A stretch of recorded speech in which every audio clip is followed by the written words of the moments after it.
50-50O. Memahami organisasi dengan kekhasan Indonesia. Ditinjau dari 4 perspektif organisasi: human capital, kepemimpinan, budaya perusahaan, dan pengelolaan pengetahuan. 3. Managing people, human capital. Artikel 12. Implementasi workforce planning di bidang ketenagalistrikan Indonesia. Kehilangan pengetahuan kritikal yang diperlukan merupakan permasalahan terbesar dan ketidakmampuan untuk mencari pengganti yang memiliki keahlian sama dan spesifik merupakan tantangan terbesar. American Public Power Association atau APA. Dunia ketenagalistrikan ditinjau dari aspek angkatan kerja memiliki karakteristik khas. Sumber daya yang direkrut memiliki spesialisasi tertentu, sukar dicarikan substitusi karena demikian terbatasnya keahlian tersebut dan dibutuhkan pendidikan yang relatif mahal untuk menjadikan seseorang menjadi spesialis yang berpengalaman. Pada saat didirikannya pembangkit listrik, penempatan pun segera dilakukan. Namun, penugasan perusahaan kepada karyawan untuk penugasan keahlian-keahlian yang signifikan dibebankan pada orang-orang tertentu saja. Sehingga, seiring dengan berlalunya waktu, perusahaan akan menghadapi krisis supply angkatan kerja yang akan menghadapi pensiun. Sehingga, isu perencanaan angkatan kerja mengemuka di sektor ini. Krisis supply angkatan kerja berpotensi menimbulkan krisis kepemimpinan di masa depan, ditandai oleh lowongnya posisi manajemen menengah dan manajemen atas. Perbedaan jurang angkatan menimbulkan jurang perbedaan, bahkan konflik. Lalu bagaimana perusahaan sektor ketenagalistrikan menghadapi krisis ini? Belajar dari contoh kasus PTX. Pada tabel di bawah ini diperlihatkan sensus kepegawaian PTX pada tahun 2003 dengan 4 level dan dengan rentang umur antara 31 hingga di atas 50 tahun. Pada tabel di atas, diketahui bahwa terdapat 26% manajemen tingkat atas pada perusahaan yang akan menghadapi masa persiapan pensiun atau MPP dan pensiun. Dan dalam jangka waktu 5 tahun mendatang, diketahui terdapat 36% calon pengganti dari angkatan kerja tersebut. Dalam skema workforce planning, perusahaan harus mulai mencari pengganti kelompok umur 46 hingga 50 tahun melalui perekrutan internal angkatan berumur 36 hingga 40 tahun dan perekrutan eksternal pengganti angkatan berumur 31 hingga 25 tahun. Strategi ini tidak mudah dilakukan karena kekhasan sektor ini. Maka manajemen perusahaan menerapkan 1. Competency-Based Human Resources Management atau CBHRM. Dalam CBHRM, kompetensi pegawai dipetakan dan disaring.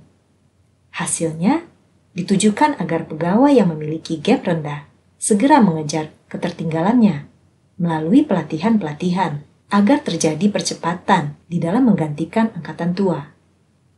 Hasilnya, PTX memiliki 35% karyawan yang memiliki kompetensi yang diharapkan oleh perusahaan, sebanyak 18% karyawan yang kompetensinya di atas rata-rata, dan 47% kesenjangan gap satu level di bawah yang diharapkan perusahaan terjadi merata pada keempat level.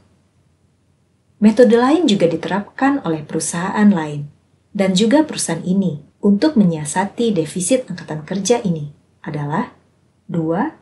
Menerapkan talent pool yang ditujukan agar perusahaan dapat menghimpun orang-orang berbakat sehingga siap menerima transfer pengetahuan angkatan di atasnya. Atau 3. Menetapkan budaya berbagi pengetahuan. Namun ketiga strategi ini tidak akan banyak manfaatnya jika tidak dilakukan workforce planning secara hati-hati. Pada tabel 4 di atas, diilustrasikan perpindahan angkatan kerja yang terjadi pada PTX kurun tahun 2007 dengan asumsi peringkat jabatan tidak mengalami perubahan. Diketahui belum ada antisipasi jangka panjang perusahaan dalam menyiasati krisis ini. Meskipun dalam jangka pendek diadakan berbagai pelatihan, namun hal ini dilakukan secara sporadis, sehingga permasalahan yang terselesaikan hanya di permukaan saja. Belajar dari workforce planning apa? Hasil survei yang dilakukan oleh APA pada tahun 2005 menyatakan bahwa 1.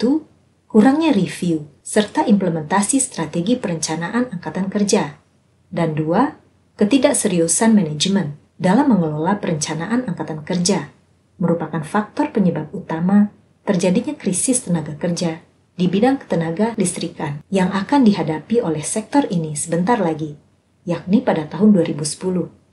Dari responden yang diteliti APA, diketahui fokus manajemen puncak adalah pada aspek keuangan atau compensation and benefit, kebijakan tenaga kerja, dan aspek operasional, termasuk perencanaan angkatan kerja, keputusan perekrutan atau pemberhentian tenaga kerja, dan tren ketenaga kerjaan. Organisasi kemudian dituntut tak hanya untuk memiliki database akurat, namun juga kemampuan untuk mengidentifikasi angkatan kerja dengan keterampilan yang benar-benar dibutuhkan oleh perusahaan. Setidaknya terdapat 7 langkah sistematis yang direkomendasikan APA dalam perencanaan angkatan kerja, yakni 1. Menghubungkan angkatan kerja dengan strategi perusahaan. 2. Mengadakan analisis angkatan kerja. 3. Mengidentifikasikan kebutuhan angkatan kerja di masa datang. 4. Mengadakan analisis kesenjangan kompetensi. 5. Menyusun strategi angkatan kerja. 6. Mengimplementasikan strategi angkatan kerja. 7. Melakukan usaha monitor, evaluasi, dan revisi. Sehingga pada prosesnya, siklus tersebut tidak berhenti pada fase tertentu. Misalnya, tahapan perencanaan angkatan kerja terhenti begitu analisis gap selesai dilaksanakan. Namun, hendaknya dilakukan perusahaan dengan memonitor, mengevaluasi, dan merevisi implementasi strategi yang telah dilakukan secara terus-menerus. Ini menyangkut pada tren dan variasi kebijakan, serta program-program yang diimplementasikan, seperti transfer pengetahuan, kebijakan untuk mempertahankan orang-orang tertentu yang akan pensiun, investasi pada pelatihan-pelatihan, metode perekrutan, dan pelatihan. Sehingga, upaya yang dilakukan oleh perusahaan tidak hanya membuahkan hasil dalam jangka pendek, melainkan dalam jangka panjang. Penutup. Perpindahan angkatan kerja secara alami terjadi seiring dengan berjalannya waktu, sehingga hal ini tidak bisa dihindari. Perusahaan ketenaga listrikan Indonesia hendaknya belajar dari kasus APA atau American Public Power Association. Perusahaan dalam mengatasi permasalahan kekurangan angkatan kerja tidak mutlak melakukan upaya perekrutan tenaga kerja terbaik secara besar-besaran, tapi juga harus menyesuaikan kebutuhan tenaga kerja yang telah direkrut dengan strategi besar perusahaan.